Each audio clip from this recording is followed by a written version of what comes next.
Abençoados e amados, estamos de volta aí com mais um estudo aí, amém? Vou dar meus agradecimentos aí a irmãos que têm aí participado do nosso Facebook, do nosso canal no YouTube, que tem aí dado seus comentários aí, né? E iniciarei aqui com Sandra Vieira da Silva, de Barra do Piraí, Valéria da Silva Pagliares, minha amada esposa, não posso deixar, né? Judite da Silva, do Rio de Janeiro, Dilma Santiago, de Volta Redonda, Daniel Luiz Mibeue, de Moçambique, continente africano, missionário lá da igreja Missão África, Paula Maciel, de Porto Alegre, Rio Grande do Sul, e demais irmãos. No próximo estudo continuarei aí dando meus agradecimentos a todos vocês, amém? Obrigado pela participação de todos vocês no nosso Facebook, no nosso YouTube. Obrigado pela participação de todos vocês que têm aí dado seus comentários aí.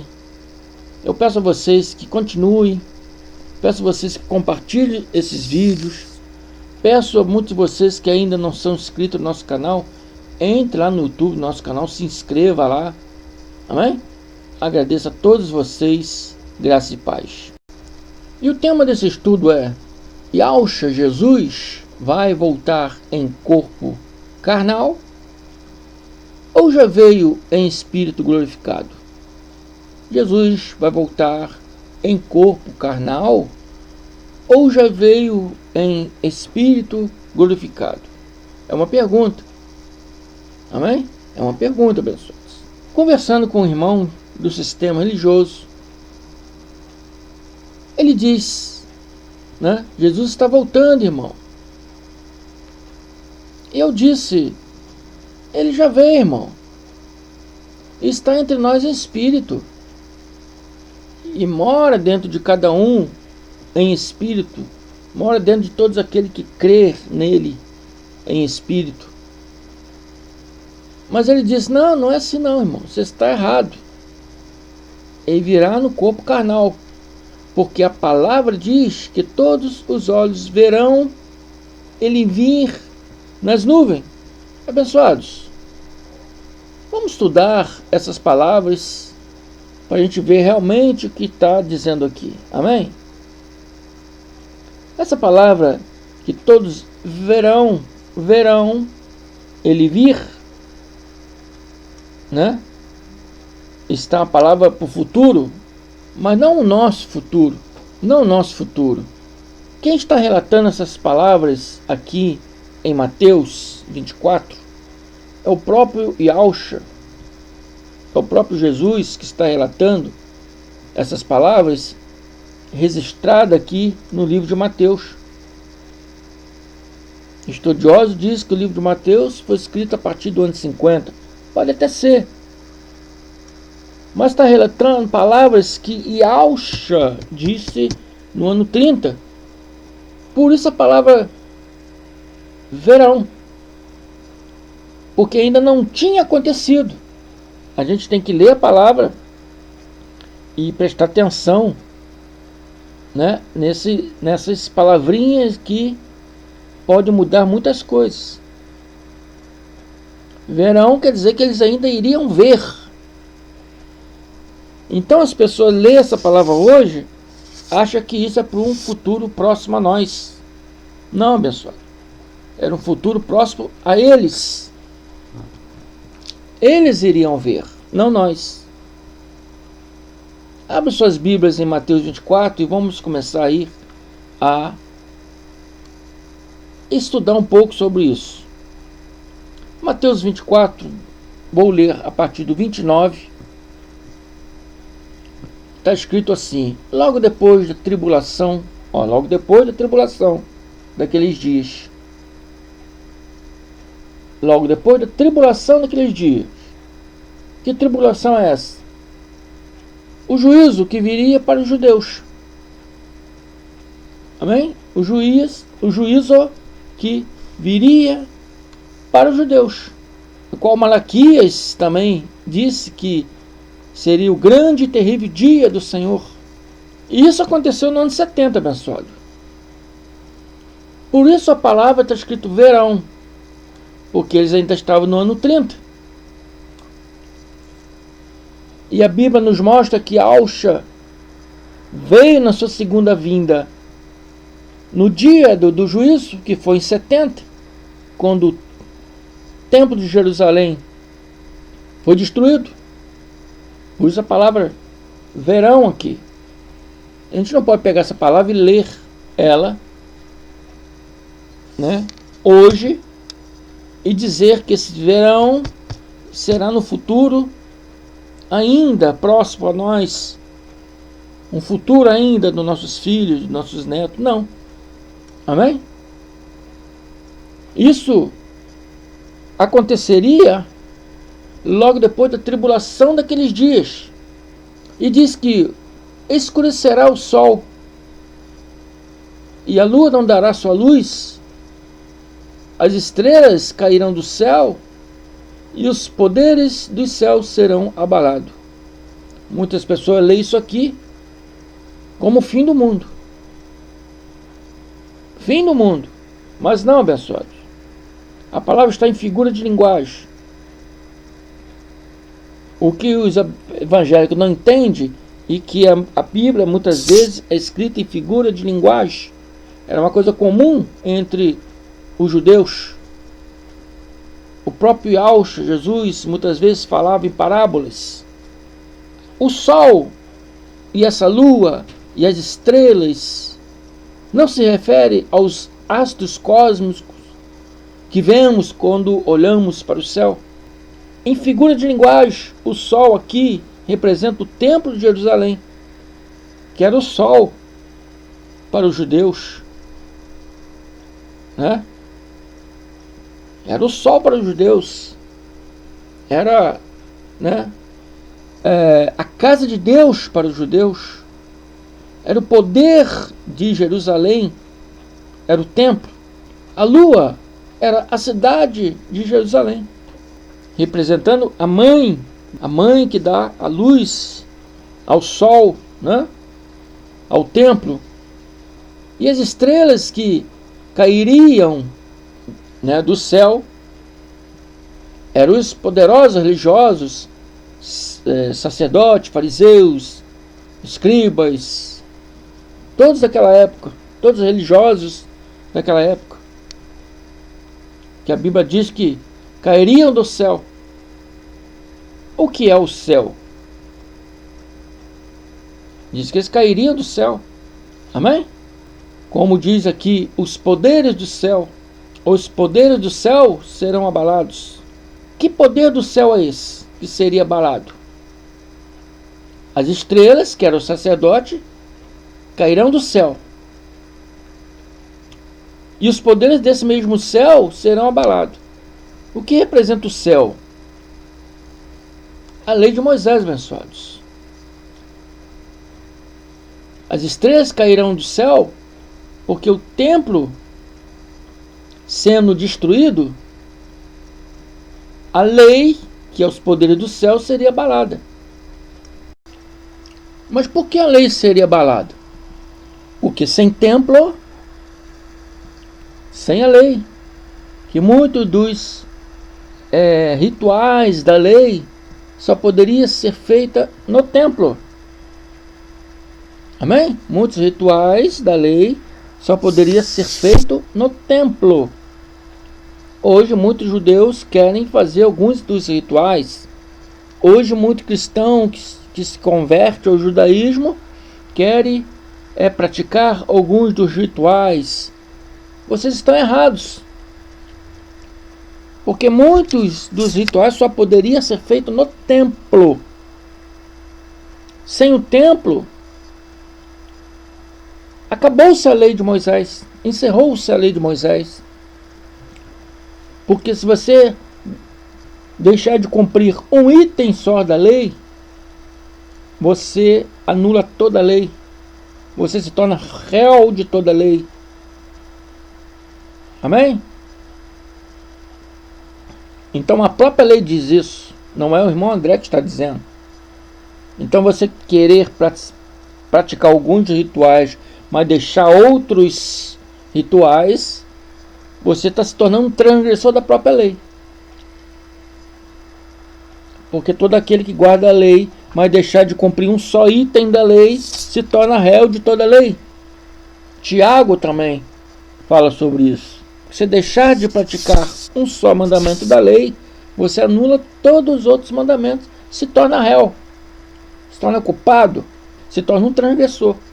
Amém? Por isso, os poderes do céu seriam abalados, que era a lei, porque o templo, que é o sol de Jerusalém, né, que é o sol que representa o templo de Jerusalém, seria destruído. Estão compreendendo? Vou te dar outro exemplo. Vou te dar outro exemplo, abençoados. Preste atenção. Eu estou dizendo que os poderes do céu era a lei de Moisés. E eu vou te dar outro exemplo, que esse céu aqui, figurativamente, representa a lei de Moisés. Apocalipse 21:1. João diz: eu vi um novo céu e uma nova terra. Qual era o novo céu e a nova terra, figurativamente representada nas palavras de João? O novo céu, João está dizendo, a graça de Deus. Porque já o primeiro céu, qual é o primeiro céu? O primeiro céu foi o primeiro mandamento dado por Deus aos povo judeu, que é a lei de Moisés. Ele viu o novo céu e a nova terra, viu chegar o novo mandamento para o povo e uma nova terra, ou seja, um povo com uma nova concepção de servir a Deus. Porque já o primeiro céu, que era a lei de Moisés, e a primeira terra, que era a concepção do povo de servir a Deus, era diante a lei de Moisés, passaram. E o mar representa a tribulação, já não existe. Então estou mostrando aqui para vocês, abençoados, que esse céu se representa, figurativamente representa, né, a lei de Moisés, que seria abalada com a queda do templo. Mateus 24:30, continuando. Então aparecerá no céu um sinal do Filho do Homem. Qual o sinal? Qual foi o sinal que apareceu na lei de Moisés? Qual foi o sinal que apareceu na lei de Moisés do Filho do Homem? Foi o que todos os profetas disseram. Toda a lei e todos os profetas disseram. Esse sinal era as palavras dos profetas. E todos eles falaram da vinda do Cristo. Falaram de tudo que ia acontecer com ele.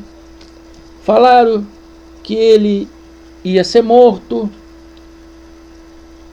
Falaram que ele, né, do retorno dele, da grande tribulação. Esse era o sinal do céu, é o sinal da lei. A lei deu o sinal avisando que ele viria. Amém? E faria todas essas coisas. Por isso fala, e aparecerá no céu o sinal do Filho do Homem. Amém? Então, os profetas falaram de tudo que aconteceria com ele. Falaram que ele viria, seria negado. Muitos judeus não iam querer ouvir ele. Por isso foi preciso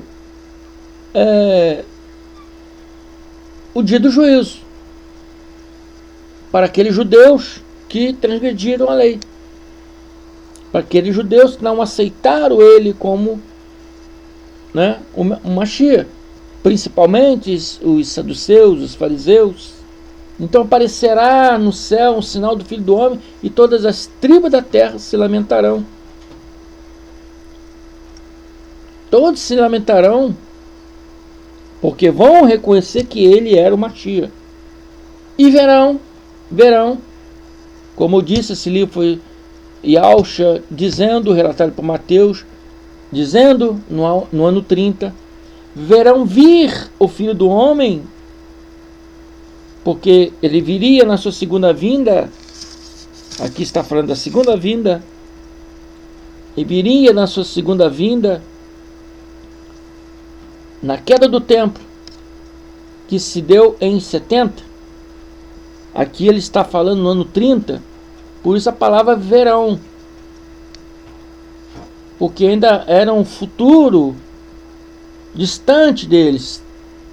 Restava aí uns 40 anos, vamos botar assim, para que essas coisas acontecessem, desde que ele falou essas coisas. Por isso a palavra verão.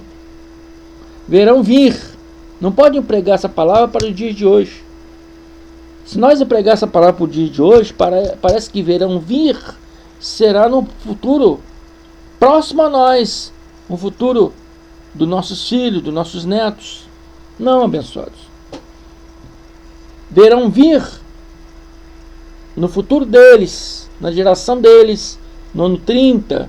Verão vir, e veio depois, né, aproximadamente 40 anos depois.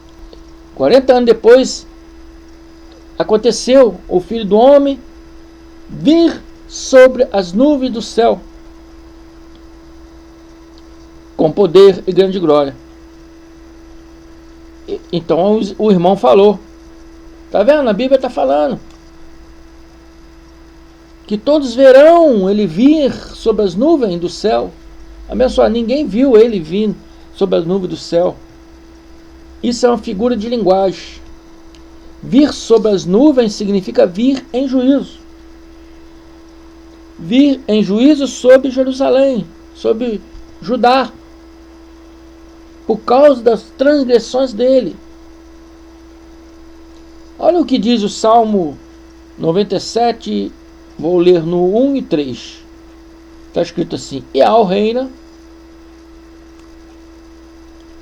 regozija-se a terra, alegre-se as muitas ilhas.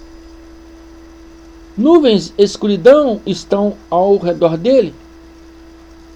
Nuvens e escuridão, preste atenção, estão ao redor dele. Justiça e juízo são a base do seu trono. Qual é a base do trono dele? Nuvem e escuridão. O que significa figurativamente nuvem e escuridão? Justiça e juízo. Nuvem significa juízo. Escuridão significa justiça. A base do trono de Deus é nuvem e escuridão, justiça e juízo. Amém? Está mostrando aqui o que o irmão André está falando, que nuvem representa juízo. Vamos ver uma outra palavra. Jeremias 4:13 diz assim: eis aí que sobe o destruidor como nuvem. Sobe o destruidor como nuvem. Sobe o destruidor em juízo. Os seus carros como tempestade, e seus cavalos são mais ligeiros do que as águias. Veja bem, abençoados, a palavra está dizendo que Yahusha seria, na sua segunda vinda, em espírito, como juízo sobre Jerusalém. Vir em nuvem significa vir em juízo. Eis que aí vem o destruidor. Como nuvem. Nuvem, o destruidor vem como nuvem, o destruidor vem em juízo. Perdão, o destruidor vem em juízo. Amém? Então, vir sobre as nuvens significa que Alcha viria em juízo sobre Jerusalém, sobre Judá. 31. Ele enviará os seus anjos com grande clangor de trombeta, os quais lhe agitarão os escolhidos desde os quatro ventos, de uma a outra extremidade do céu. Dizendo aqui que quando ele vir, reuniria os seus escolhidos, todos aqueles que creram nele, todos aqueles que o aceitaram como Messias, seriam reunidos, seriam juntados desde os quatro ventos da terra, da terra deles, aonde vivia judeus, seria reunido o seu escolhido de uma outra extremidade do céu. Esse feito seria o dia da segunda vinda do Cristo glorificado. E diz que ele juntaria aqueles que eram dele, que o seguiam, aqueles que acreditavam nele. Amém? E Alcha diz mais: aprendei, pois, da figueira a sua parábola. Quando já o seu ramo se torna tenro e brota folhas, saber que está próximo o verão. As pessoas que naquela época existiam muitos agricultores, e muitos plantavam e sabia o tempo das colheitas. Então ele está ensinando quando a figueira aqui se torna tenra e brota folhas, saber que está próximo o verão. Igualmente, quando vir de todas essas coisas, sabeis que ele está próximo, mesmo à porta. Ou algumas traduções, sabei que ele está às portas. Ou seja, essas coisas se referem aos acontecimentos que seriam no dia da tribulação. Todas aquelas coisas que iriam ocorrer no dia da tribulação. Todas aquelas coisas que iam acontecer em Al-Shalom, a invasão do templo pelos romanos, as perseguições dos soldados aos judeus, a destruição da cidade e do templo, ou seja, coisas que aconteceram naquela época. Não acontecerá hoje, nos nossos dias, nem na época dos nossos filhos, dos nossos netos. Por isso já aconteceu, essas coisas já aconteceram. E Alcha esclarece dizendo que, em verdade vos digo que não passará esta geração sem que todas essas coisas se cumpram ou aconteçam. Esta geração está se referindo à geração da época dele, dos anos 30. Não é esta geração que vivemos hoje. Muitos leem essas passagens e jogam para hoje, para os dias de hoje. Não. Esta geração se refere à geração daquele povo que viveu no ano 30. Verão vir em nuvem, verão se refere àquele povo que viria no ano 30, o qual se aconteceu 40 anos depois. Por isso verão. Em verdade vos digo que não passará esta geração, que é a geração deles, geração que viveu no tempo deles, sem que todas essas coisas se cumpram. Ou seja, todas aquelas coisas iriam acontecer na geração deles. Todas aquelas coisas iriam acontecer no dia em que aquelas pessoas estavam vivendo. Estão compreendendo, abençoados? Temos uma referência irrefutável da boca do próprio Yahshua para aqueles que ainda não estão crendo nessas palavras. Yahshua, registrado por Mateus 24, 1, 3, Yahshua diz: ora, Jesus, tendo saído do templo, ia se retirando, quando se aproximaram deles os seus discípulos, para lhe mostrarem os edifícios do templo. Herodes o Grande reconstruiu o templo, disse que o templo era muito magnífico, mas era para isso mesmo, era para ser magnífico mesmo, porque ele reconstruiu esse templo para conquistar os judeus, que ele não estava muito bem com os judeus. Então, politicamente, ele reconstruiu esse templo para fazer uma média com os judeus.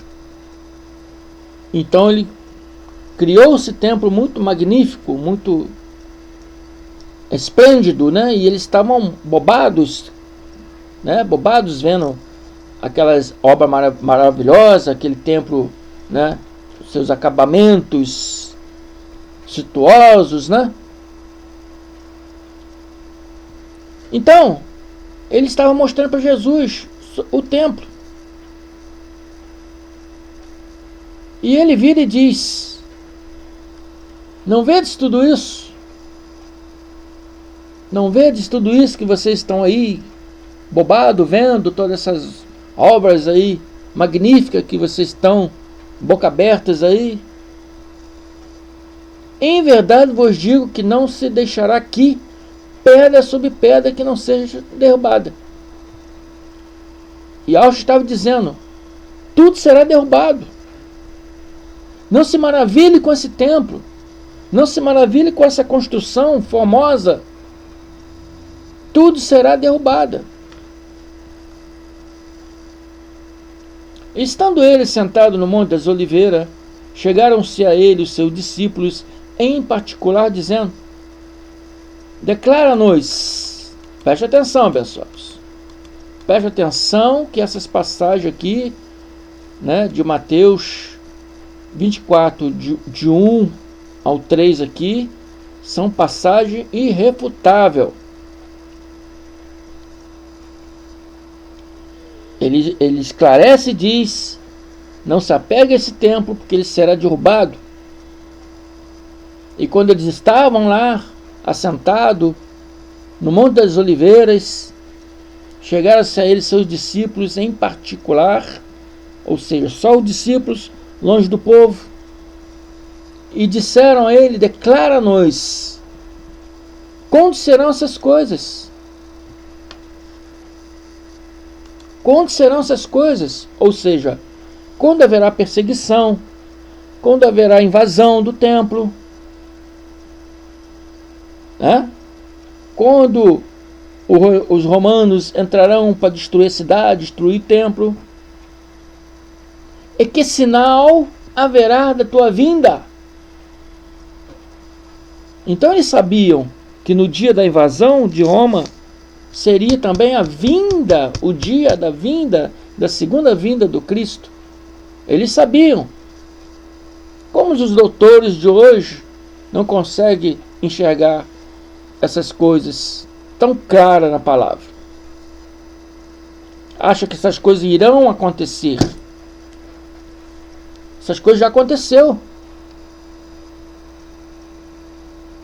Preste atenção, abençoado. Os discípulos disseram: declara-nos quando serão essas coisas, ou seja, a queda do templo, a invasão romana, a perseguição aos judeus, e qual será o sinal da tua vinda? Amém? O sinal seria quando os acontecimentos da invasão romana acontecessem. Nesse dia, Yahshua, já como Cristo glorificado, porque o Yahshua homem morreu lá no ano 33 no madeiro, mas ele prometeu voltar. Ele falou: voltarei, estarei sempre convosco ele cumpriu a palavra, porque no ano 36, 3 anos depois que ele foi morto, Yahushua, fisicamente, homem, no madeiro, 6 anos depois ele apareceu em espírito para Paulo de Tarso na estrada de Damasco. Então é uma prova que mostra que ele já estava presente. Mas ele disse que voltaria no dia do juízo. E nesse mesmo dia seria o dia da invasão, seria o dia da destruição do templo. Está tudo ligado. O dia do juízo, o dia da destruição do templo, o dia do juízo, o dia da segunda vinda de Cristo, está tudo ligado. E houve no ano 70, quando o romano Tito invadiu Jerusalém, destruiu a cidade, destruiu o templo. Amém? Não é uma coisa que acontecerá, é uma coisa que já aconteceu. E Yahushua no 35 ele diz: passará o céu e a terra, mas as minhas palavras jamais passarão. Ele quer dizer que passarão anos. Desde o que ele falou, passou aproximadamente 40 anos. Passarão anos. Mas tudo que eu disse vai acontecer sem falta. Acautelai-vos, preste atenção, ouçam, fiquem atentos, porque isso vai acontecer. E aconteceu, amados, no ano 70. Amém? Quando o comandante Tito, filho do imperador Vespasiano, qual Daniel disse, o príncipe de um povo que era Tito, príncipe romano, príncipe de Roma, filho do imperador Vespasiano, invadiu em 70 a cidade de Jerusalém, destruiu a cidade, destruiu o templo. Hoje em dia, existe o templo de Jerusalém? Não, não existe. Então é uma prova que essas coisas já aconteceram. Quem tem ouvido para crer, receba. Amém? Yahushua, o homem carnal, não virá mais. Yahushua, o Espírito do Cristo glorificado, esse já veio em 70, no dia do juízo, no dia da grande tribulação, e hoje mora dentro de todo aquele que crer nele. Amém? Não virá, já veio e mora dentro de cada um de nós. Não virá em corpo físico, igual o irmão do sistema religioso diz, mas já veio em espírito glorificado. Amém? Fico por aqui. Ouça esse vídeo, esse estudo várias vezes, até poder penetrar na sua mente, no seu coração, até você poder entender essas coisas. Amém? Se estão a primeira vez me ouvindo, se inscreva, abençoado, aí para nos ajudar. Aperte o sininho de todos para você receber todos os estudos, que eu postar aqui. Se inscrevam, compartilhe para outras pessoas, peça outras pessoas, indique outras pessoas para se inscrever. Vocês que já são inscritos aí, não deixe de dar os likes também. Amém? Compartilhe esses conhecimentos para mais pessoas que puder. Não guarde o conhecimento só para você. A candeia não pode ficar debaixo da cama escondida, mas tem que ficar no alto para que todos vejam sua luz. É assim que a Bíblia ensina. Amém? Muito obrigado. Fico por aqui. Até a próxima. Graça e paz.